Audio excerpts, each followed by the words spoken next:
மக்கள் போராட்டம் நடத்துகிறாங்களோ அப்பெல்லாம் பாத்தீங்கன்னாக்க காவல்துறை அல்லாத குண்டர்கள் வந்து தொடர்ச்சியாக ஏற்கனவே JNU யூனிவர்சிட்டிக்குள்ளே இதே போலதான் குண்டர்கள் உள்ள நுழைஞ்சு தாக்குதல் நடத்தினாங்க. இது டெல்லியுடைய மாடல்.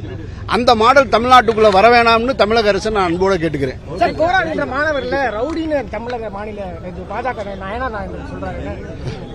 பாஜக காரங்க தமிழ்நாட்டில் இருக்கிற மக்களை என்னைக்கு மதிச்சு பேசியிருக்காங்க? என்னைக்கு பேசியிருக்காங்க? ஒருத்தர் பேசுற ஆஸ்பத்திரியில் படுத்திருக்காருன்னு நினைக்கிறேன். அவர் எச்ராஜா ஹரிஹர ராஜா சர்மா அவர் சொல்லுவாரு தமிழ்நாட்டு பொறுக்கிகள் பாரு. அதனுடைய நீட்சி தான் இது. நேற்றிலிருந்து அமைச்சர்கள் எல்லாருமே இந்த ஜனநாயகன் படத்துக்காக தியேட்டர்ல போய் உட்கார்ந்து இதெல்லாம் இருக்கிறாங்க. அது அவங்க விருப்பம். அதுக்கு நான் கருத்து சொல்ல விரும்பல. ஜனநாயகன் படம்ன்றது எங்களோட உணர்வு. அது இந்த போராட்டத்தோட சேர்த்து எங்களை விமர்சிக்க கூடாது. எங்களோட உணர்வு சொல்லி அருண்ராஜ் அவர்கள் அமைச்சர் சொல்லியிருக்காரு. அவருடைய உணர்வை விட கூடுதலான உணர்வு இந்த நாடு நல்லா இருக்கணும்ன்றது.